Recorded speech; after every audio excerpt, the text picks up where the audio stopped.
dos principios fundamentales para que el cuerpo viva, el cuerpo de Cristo se mantenga vivo.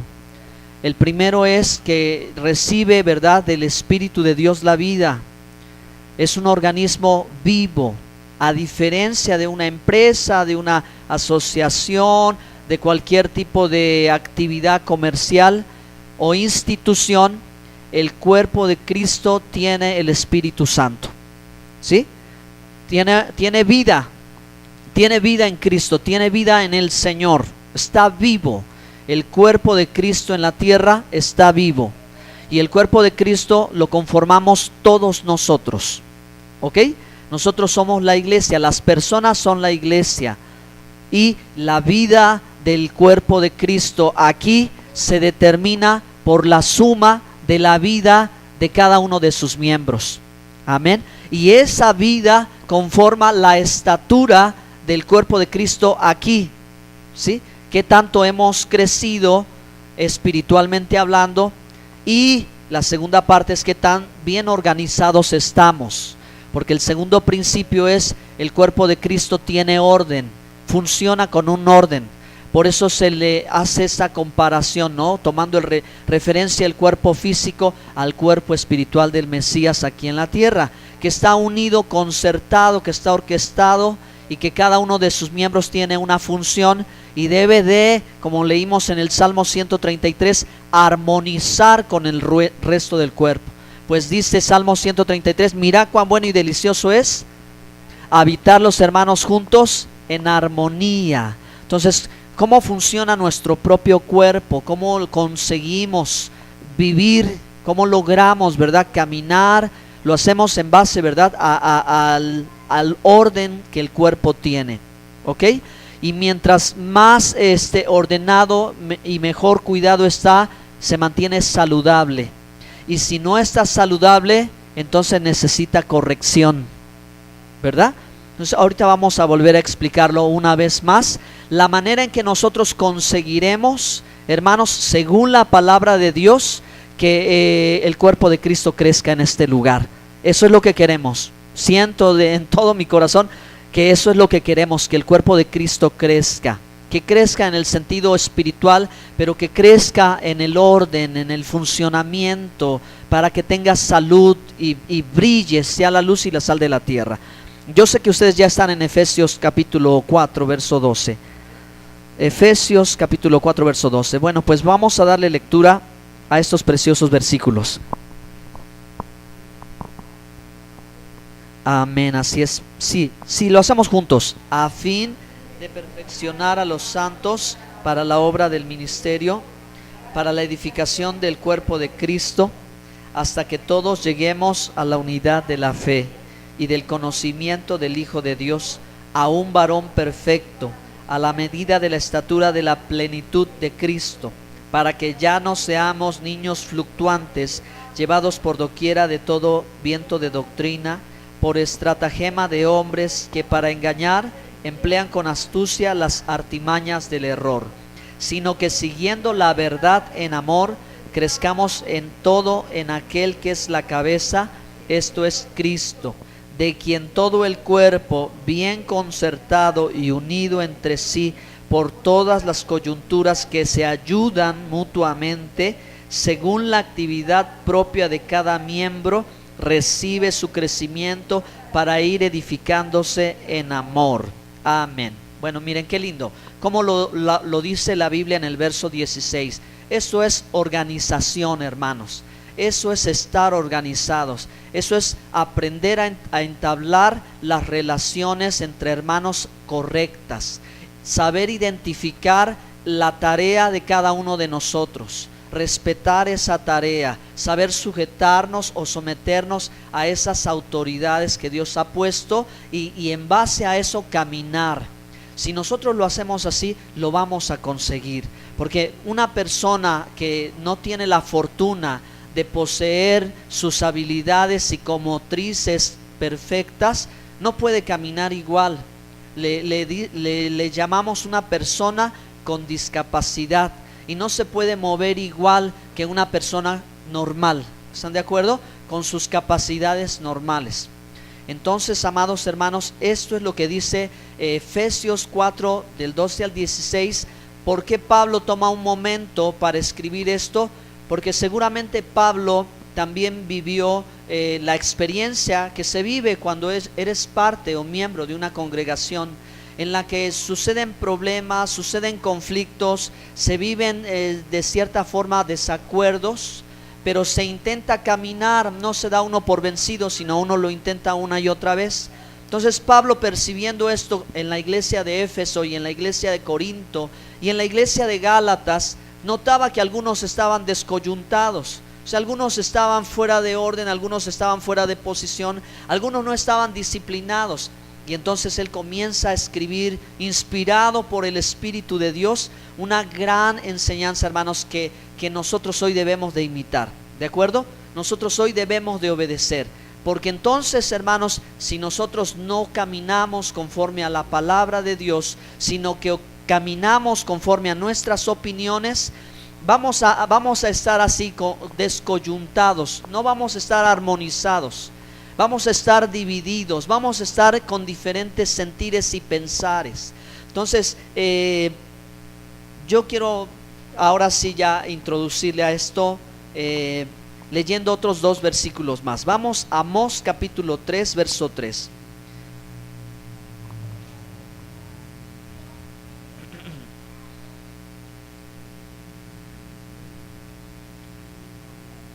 Lo encontramos, ¿verdad? Es en la página 878. Bueno, es que esta es la Thompson, ¿verdad? Pero no sé qué número de página tendrá su Biblia. A la 854 en la versión de la hermana. Ok, miren, escuchen con atención. Amós capítulo 3, verso 3. ¿Andarán dos juntos si no estuvieren de acuerdo? El profeta pregunta. ¿Pueden estar dos juntos si no están de acuerdo? ¿Cuál es la respuesta? No pueden estar dos, no pueden andar dos juntos en el camino, porque uno se va a atrasar, otro se va a quedar. Tienen que estar como de acuerdo. Entonces la palabra de Dios habla del poder del acuerdo, ¿ok? La Biblia habla del poder del acuerdo. Cuando dos están de acuerdo pueden lograr mucho. Y la Biblia menciona esto diciendo: 1 puede echar a 1000 y 2 a 10,000. Entonces, en términos organizacionales, 1 más 1 logra mucho más, ¿verdad? Cuando están bien concertados, que solamente tener la presencia de uno dividido de otro. ¿Me pude explicar? 2 hacen más. 1 echa fuera a 1000, 2 echan fuera a 10,000, no a 2000. Eso llaman la sinergia en términos, ¿verdad? Afuera se dice sinergia. Conseguimos más si estamos unidos. Entonces, amados, el poder del acuerdo lo tenemos que llevar a cabo para la vida espiritual del cuerpo de Cristo, para que funcione. Tenemos que estar de acuerdo, nos tenemos que poner de acuerdo en todas las cosas, hermanos. Miren, vamos a Mateo 18, verso 19. Mateo 18, verso 19, por favor. Avance en su Biblia, avance. Viene por ahí. Está bien, ok. Mateo, gracias. Mateo 18, 19. Ahora vamos a leer. Son las palabras de Jesús. Dice: otra vez os digo, otra vez los digo, que si 2 de vosotros se pusieren de acuerdo en la tierra acerca de cualquier cosa que pidieres, les será hecho por mi Padre que está en los cielos. Porque donde están 2 o 3 congregados en mi nombre, allí estoy yo en medio de ellos. Entonces tomemos la escritura, aprendamos este principio, aceptemos nuestra necesidad de que como cuerpo de Cristo, al cual todos somos invitados y todos somos parte de, si ya hemos he dado el primer paso, lo más esencial, que es el reconocimiento del señorío de Jesucristo, nuestro arrepentimiento, nuestra conversión. Ya hemos hablado de todo esto, ¿verdad? Hemos nacido de nuevo, somos parte, tenemos ese privilegio. Nosotros no lo decidimos, lo decidió el Señor, ¿verdad? Él lo decidió en base a esa experiencia que nos ofrece la vida eterna, que nos ofrece y digan: ustedes son mis ovejas, dice el Señor, yo soy su pastor. Vamos entonces en el poder del acuerdo. ¿Cuántas personas se requieren para conformar una iglesia en la que el Señor esté? 2 o 3. Pero ¿cuál es la condición? Que estén de acuerdo. 2 o 3 que estén de acuerdo, porque si 2 o 3 no se pueden poner de acuerdo, entonces ¿cómo va a ser? ¿Verdad? ¿Cómo es posible? Amén. Bueno, pregunta. A ver, imaginemos, porque no hay forma de saberlo. ¿Cuál sería la estatura en centímetros de Jesús? ¿Alguna vez ha pensado? O sea, ¿sería alto, chaparrito? ¿Sería rubio? ¿Sería moreno? ¿Cuántos centímetros? Si la Biblia dice que alcancemos la estatura de Cristo. Pero pues sabe, ¿verdad? Que no es en centímetros, de que si es de 2 metros o de 1,80 o de 1,90, no es eso, sino es espiritualmente hablando, la estatura de Cristo. Bueno, ok. Ahora, hermanos, ¿qué le sucedió al cuerpo de Jesús? ¿Qué le sucedió? Que fue crucificado, no fue descoyuntado ninguno de sus huesos, se quebró, sino que fue perforado, ¿verdad? Fue horadado, sus manos, su cabeza una corona de espinas, sus pies, su costado perforado. ¿Y qué le sucedió al cuerpo de Cristo, hermanos? La sangre salió, la sangre se derramó, ¿sí? La sangre se derramó. Entonces, Juan en capítulo 1 verso 29, cuando vio a Jesús llegar a él en el Jordán, le dijo: he aquí el Cordero de Dios que quita el pecado del mundo. Y la Biblia dice que sin derramamiento de sangre no hay perdón de pecados. Dios lo estableció desde el principio así, que habría que derramarse la sangre para que se obtuviese el perdón.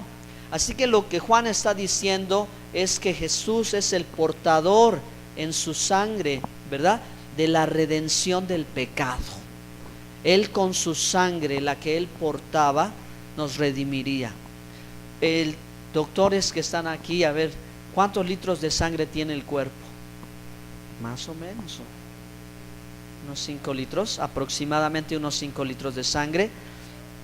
Bastaría una gota de su sangre para habernos redimido. Sin embargo, hermanos, según la sombra profética, habría que derramar toda la sangre, ¿verdad? Toda la sangre. Así que, ¿cuánto tiempo tardó en derramarse completamente toda la sangre del cuerpo de Jesús?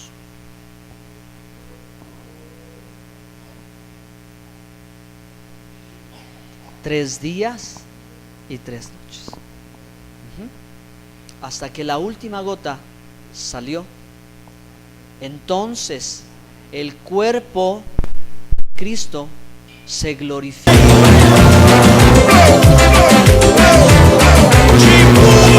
El cuerpo glorificado, sin sangre.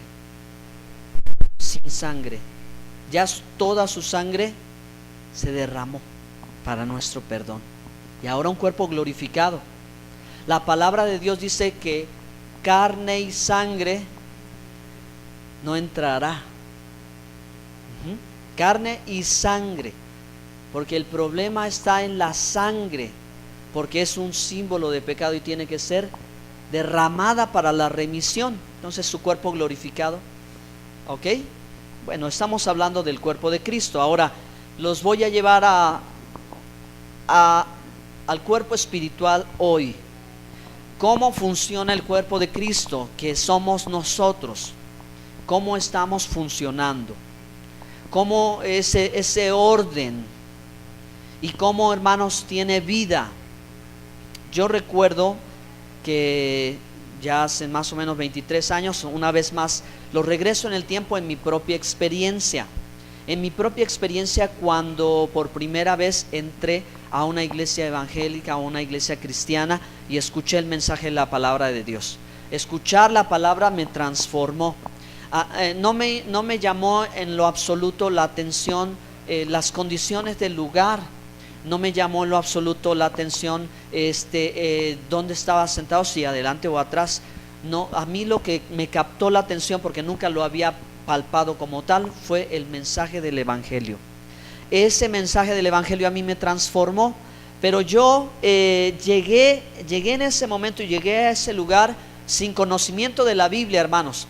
Cero conocimiento de la Biblia, porque por mí mismo nunca había abierto la Biblia, una Biblia nunca la había abierto. Llego en esa situación, también llego sin el precedente de cómo se llama esta iglesia, quién es el pastor, quiénes son los miembros, acaso todos serán los santos ungidos y del Señor. No, hermano, o sea, de pronto un velo totalmente de todo eso cubre mis ojos, porque no lo sé, estoy en la ignorancia y llego a ese lugar y recibo el mensaje y recibo la invitación de volver a regresar. Y mi hermano, ¿verdad?, que es el que estaba guiándome y llevándome, pues yo en la confianza de él, ¿verdad?, con la confianza de que él sabía todo esto, empecé a asistir. Y entonces con el paso del tiempo supe cómo se llamaba la iglesia, supe cómo se llamaba el pastor, sabía que había personas que estaban tocando instrumentos y que había predicadores y maestros y que habían diáconos, y en esa temporada estaban formando su reglamento. Entonces ya supe que una iglesia tiene un reglamento, entonces un comité, el cuerpo ministerial y cosas como esas, ¿no? Las cuales me fui enterando poco a poquito, y obviamente también fui conociendo la Biblia y conociendo a otras personas, etcétera, etcétera. A pesar de que algunas cosas no fueron lo que debiesen ser, pues por el tiempo que yo pude participar me sentí bendecido, hermanos. Me sentí bendecido, me sentí bien. Muchas cosas fueron posibles explicarme, porque alguien cerca al que, pues un joven como yo, me pudo orientar, me pudo decir, es que esto es así, esto es asado, y animar a lo mejor, y yo contarle mis problemas, ¿no? Acercarme a él y decirle, esto es lo que me pasa. Y bueno, pues esas cosas marcharon bien. No siempre todo fue muy claro el decir, ahora que tú llegaste aquí, mira, tienes que hacer esto, y tienes que dirigirte con esta persona, y tienes que actuar de esta manera. En fin, hermanos, yo siento al día de hoy todavía que resulta bastante complicado el que sea esto posible, que cada una de las personas que ingresan a una congregación y que poco a poco se hacen miembros de esa congregación, pues puedan tener, ¿verdad?, toda la lista de las instrucciones de todo lo que se debería de hacer.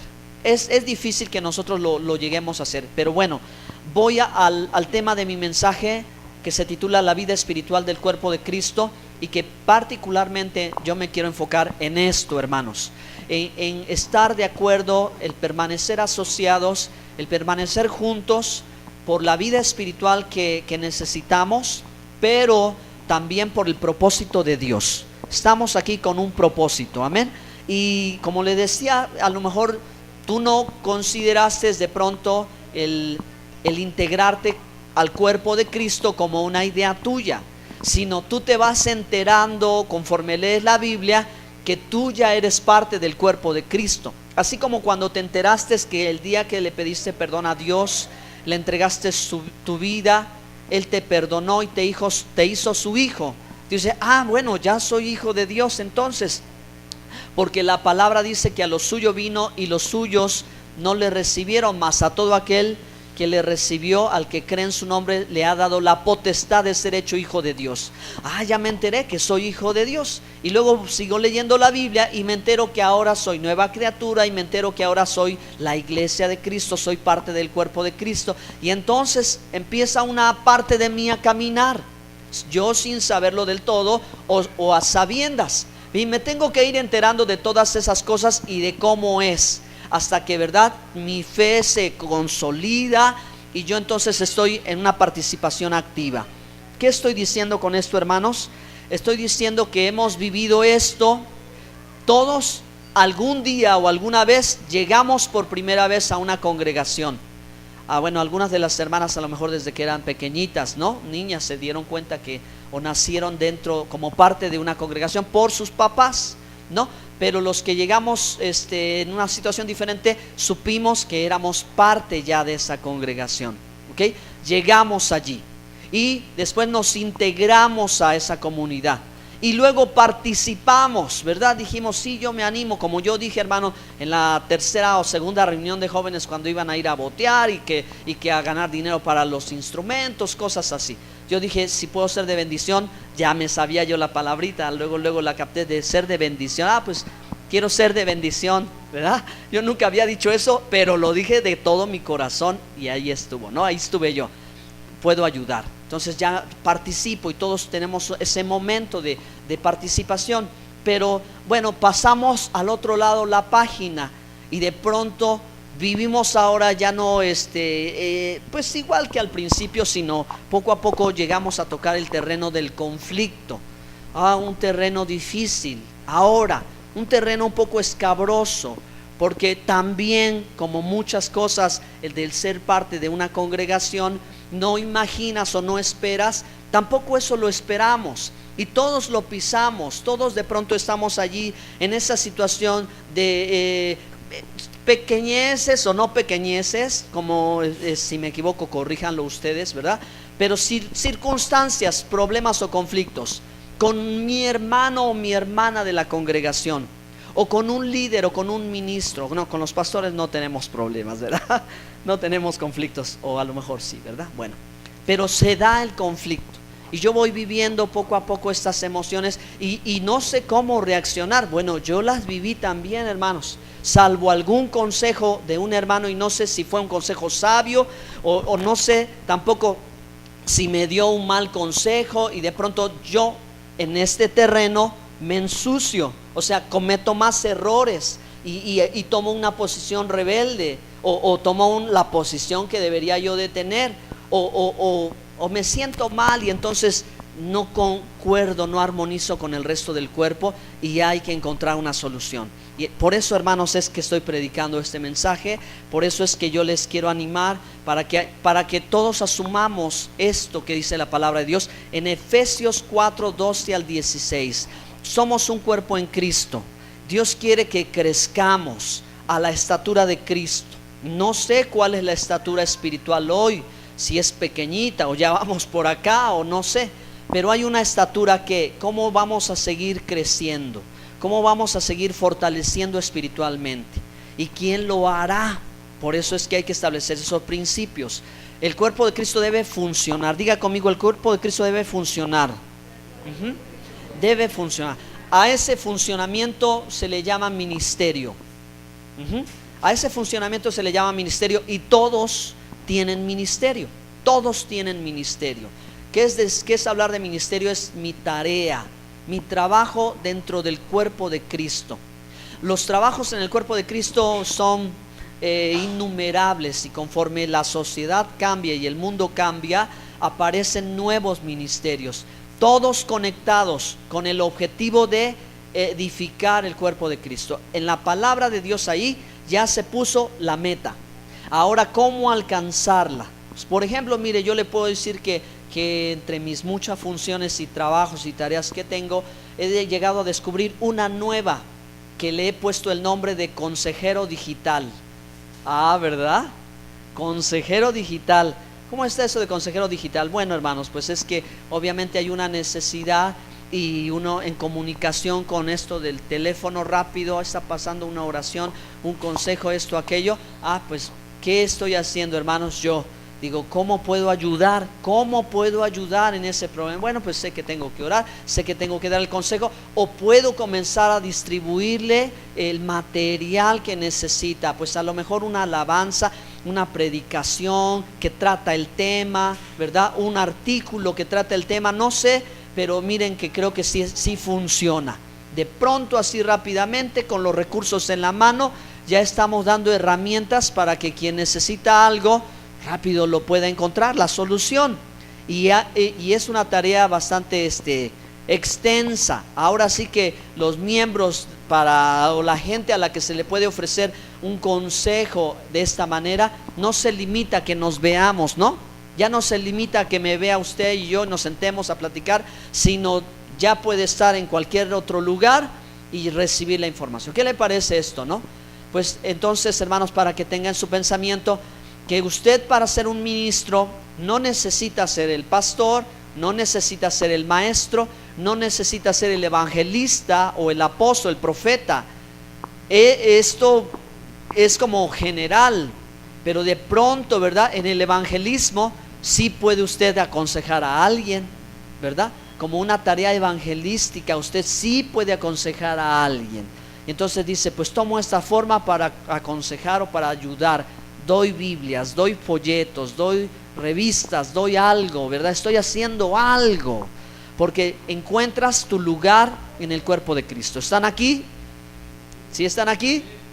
Por favor, a ver, levanten su manita y bátanla así, muévanla para que sepa que me están escuchando. Ok, perfecto, gracias hermanos, pueden bajar su mano. Entonces, ¿de qué se trata esto?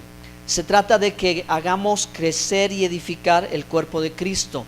Y hacer crecer el cuerpo de Cristo significa hacer crecer a cada uno de los miembros en particular, ¿de acuerdo? Así que si cada uno aquí crece, vamos creciendo todos. Y alguien hace mucho tiempo me dijo a mí, por eso es que yo me he enfocado a veces en tratar de provocar mi propio crecimiento. Es decir, esto, la estatura más, la estatura más alta que puede existir debe ser la que el pastor tiene. La que el líder tenga, esa es la estatura más grande que hay. Si el líder no crece, él en todos los sentidos, es difícil que la iglesia crezca más allá de esta estatura.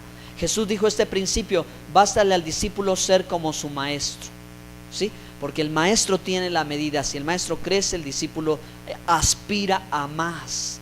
Ustedes deben ver en mi vida, hermanos, crecer. No sé qué pregunta tan atrevida hoy. He crecido en 20 años, hermanos. No me contesten ahorita, hermanos, me pueden ayudar o me pueden hacer sentir mal. He crecido en 20 años. Ustedes que han visto, ¿verdad?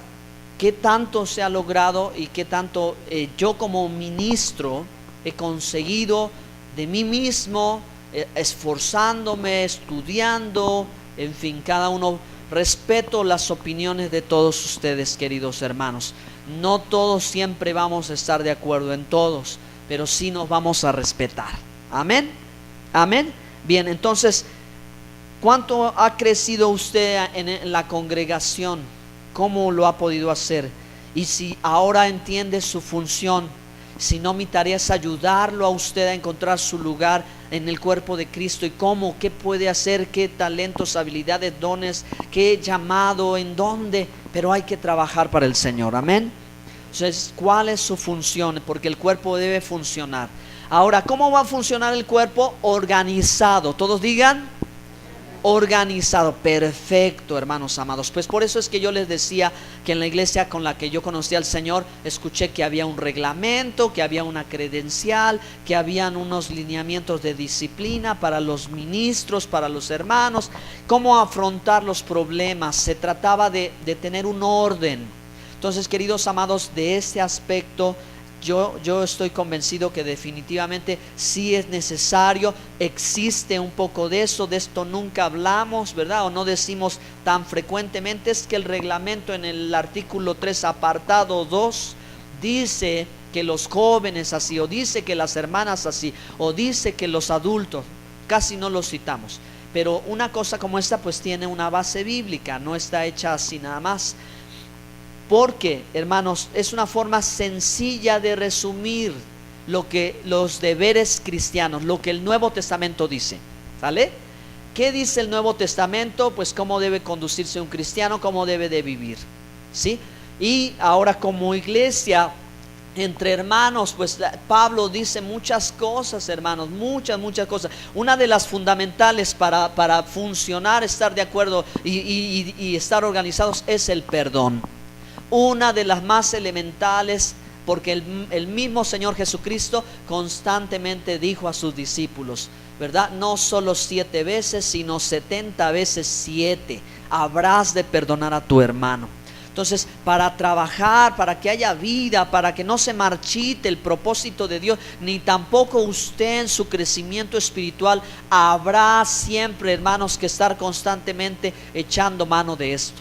Y como hay muchos ejemplos. Uno de ellos es cuando Pablo dice: confesaos vuestras ofensas unos a otros para que seáis sanados. Entonces yo veo en ese versículo, hermano, nuestra propia necesidad de una buena comunicación, de que tengamos, hermanos, la forma apropiada, las palabras correctas para decirnos, ¿verdad? Jesús dijo: si vas al templo, lleva tu ofrenda, pero te acuerdas que tienes algo con tu hermano, deja ahí tu ofrenda, ve con tu hermano, reconcíliate y regresa y ofrece tu sacrificio. ¿De acuerdo? Así está, ¿verdad? En la palabra de Dios. Entonces son principios fundamentales que van a ayudarnos. ¿En qué parte? En la parte más difícil de esto, hermanos, el conflicto. Cuando estoy viviendo una situación yo, o cuando está viviendo una situación mi hermano. Entonces la palabra de Dios dice: para los que ya están más maduros en el Señor, espirituales, si vosotros sois espirituales, restaurad con espíritu de mansedumbre al que está débil. Así que entonces, con mansedumbre, con amor, con todo el amor del Señor que te ha dado, vas y hablas con tu hermano y le dices, ¿verdad? Oye, levántate. Entonces cada uno tiene un lugar dentro del cuerpo de Cristo. Hay personas que son pues más sensibles a esta situación, hay otras personas que no. Pero entonces volvemos a mi pregunta pasada: ¿quién debe hacer esto? Hay alguien que lo debe hacer, pero no todo lo hará el pastor. Estamos salvados. No todo lo puede hacer el pastor, ¿cierto, hermanos? Digan amén. Amén, amén. No todo se puede canalizar así, sino hay una función y hay algo elemental que cada uno de ustedes puede hacer, debe hacer, para ser un cuerpo organizado aquí en la congregación. Entonces, si yo veo que mi hermano cae, ¿qué hago? Yo no soy el pastor, no soy el líder, voy con él y le hablo. No tengo que esperar hasta que sea él el que le hable. Yo puedo hacerlo, yo le puedo animar, yo le puedo exhortar. La Biblia dice, hermanos, a la ley y al testimonio, dos cosas fundamentales cuando hay que resolver un chisme. Perdón que lo diga yo así, ¿verdad? Cuando está un rumor, cuando está corriendo algo, ¿cómo lo resolvemos? Si dicen que la hermana y dicen que el hermano, ¿cómo el cuerpo de Cristo va a crecer si encuentra estas barreras, estos pecados, estos problemas? Entonces, por eso las bases bíblicas, hermano, para esto está la palabra de Dios. Cuando tú hables con otro hermano, no de esta congregación, a lo mejor de otra congregación, y él quiera exhortarte, consolarte o profetizarte o alguna cosa así, tú dile: a la palabra y al testimonio. O sea, ¿qué dice la Torah? ¿Qué dice la ley de Dios? ¿Qué dice la Escritura, la Biblia? Dímelo, por favor. ¿Qué dice? Y la segunda cosa es: ¿cuál es tu testimonio? Por su fruto los conoceréis. Entonces ahí va, hermano, el orden de Dios. O sea, una persona que no tiene el testimonio apropiado, ¿con qué autoridad exhortará a otra persona que camine bien en el Señor? No hay acuerdo. Hola, ¿verdad? ¿Están aquí? Amén. Esto son cosas que nosotros necesitamos escucharlas, y son cosas que nosotros necesitamos aprenderlas. ¿Para qué? Punto 3. Ya voy casi a la conclusión del mensaje, amados. Si el cuerpo de Cristo va a funcionar organizado, cada quien en su lugar, ¿verdad? Haciendo lo suyo, y mientras hace lo suyo, pues de pronto una mala expresión, una mala palabra, una mala actitud, porque si todos lo tenemos, nos hace como desalentarnos, nos crea un conflicto y tenemos que solucionarlo. Pero porque necesitamos que el cuerpo esté sano. Una iglesia sana crece, ¿sí? Una iglesia sana crece, es su forma natural. Cuando una iglesia no está sana, entonces está enferma, y eso hace que no crezca. ¿Cuál es la barrera que por 20 años nosotros estamos tratando de superar? ¿Qué es lo que nos está impidiendo a nosotros crecer? tenemos que preguntarnos, tenemos que orar, tenemos que poner lo mejor de nosotros para que el propósito de Dios en Bethesda se cumpla, como el propósito de Dios se quiere cumplir en el pueblo de Dios. ¿De acuerdo, hermanos? ¿Están aquí? ¿Sí, hermanos? Entonces, mire, hermano, qué grande bendición, y dígame si no es así, qué grande bendición es que Cristo le salvó. Amén. Pero qué grande, ¿verdad?, compromiso es ser el cuerpo de Cristo. Porque, hermano, cuando el cuerpo de Cristo, o sea, miembros, pues estén en el liderazgo, estén ministrando, o sean miembros, han hecho tropezar a otros hermanos, qué dolor tan grande en el corazón. El cuerpo no estaba sano. Había allí algo que estaba trayendo raíz de amargura y cosas, etcétera, etcétera, como estas, hermanos. Entonces, todos nosotros debemos de velar por el cuerpo de Cristo.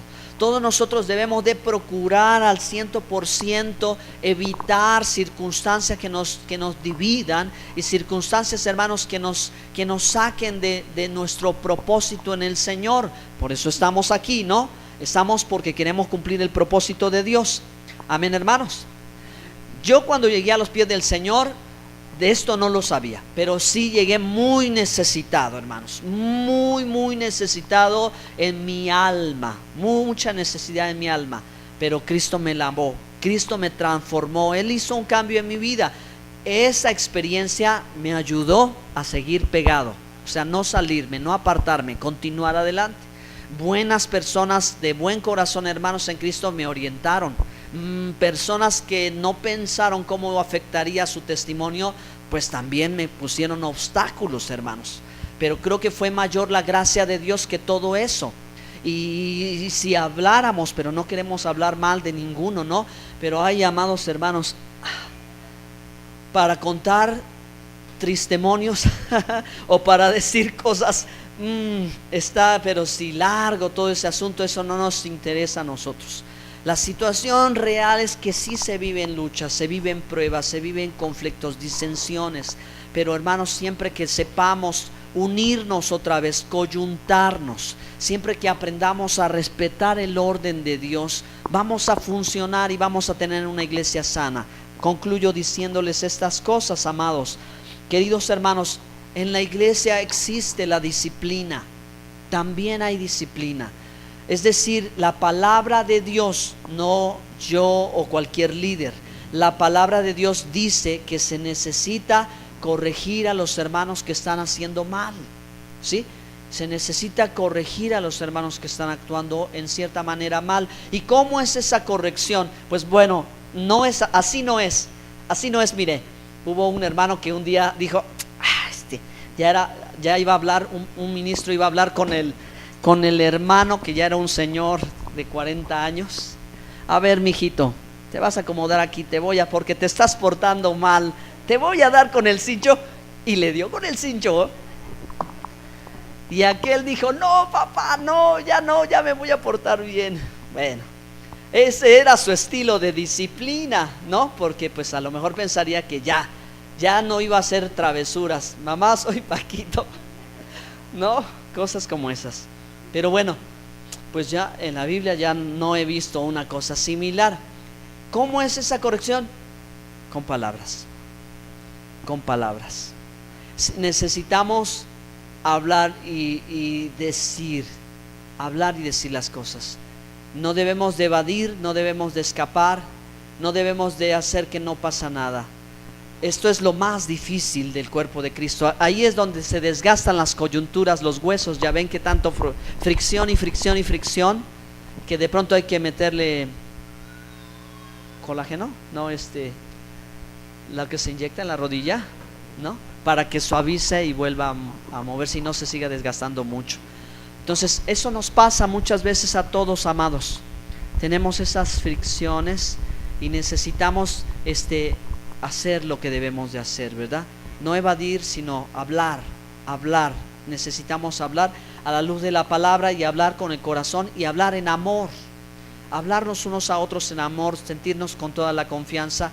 Y eso es lo que yo concluyo reiterándoles a todos ustedes, queridos hermanos, que yo sigo y continúo y permanezco en la disposición de todos ustedes, que se sientan en plena confianza, ¿verdad?, de hablar conmigo. Si a veces no es posible hablar conmigo por horario, por trabajo, por otra situación, puede hablar con otro hermano. Aquí hay diáconos, aquí hay líderes, aquí hay personas un poquito más maduras, ¿verdad?, que otras, que pueden ser de confianza. Y si no, con un hermano suyo que tenga confianza, expóngale la situación, háblele de corazón, dígale la necesidad, que una solución siempre va a haber. Créame lo que sí.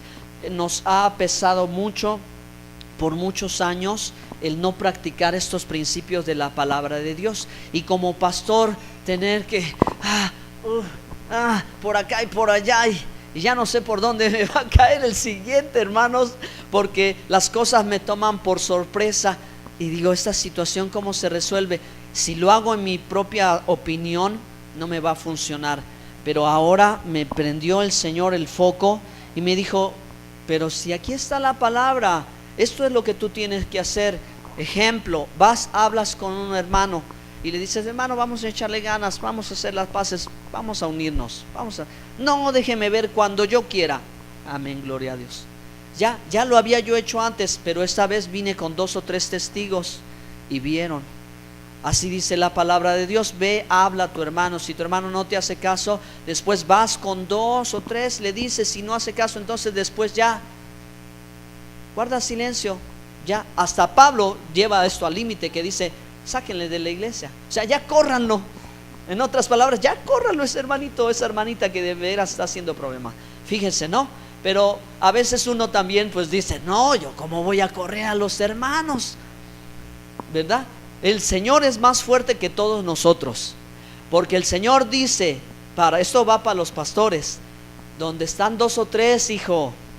Yo digo, no, Señor, yo quiero que estén todos, para que se haga el culto bueno y todo, que estén todos y que vengan más. Pero el Señor dice, pues con 2 o 3 a mí me basta. El Señor dice, con 2 o 3, donde están 2 o 3 congregados en mi nombre, ahí estoy yo, ¿verdad? Pero yo digo, pastor, Señor, no, yo quiero 40, yo quiero 200, Señor Dios. Pero ya vaya problema, si la iglesia crece, los problemas crecen. Entonces vamos a estar preparados. No, hermanos, pónganse de pie. Denle un aplauso al Señor, por favor, hermanos. Y gracias por escuchar estas palabras. Gracias por escuchar este mensaje. Amén. Vamos a procurarlo con todo nuestro corazón, que el cuerpo de Cristo funcione, que esté ordenado, organizado, y que esté sano, que esté saludable. Oremos los unos por los otros, hermano. Si está junto a ti una persona, pues si quieres extiende tu mano, y si está en tu fila, intercede 2 o 3 minutos por ella.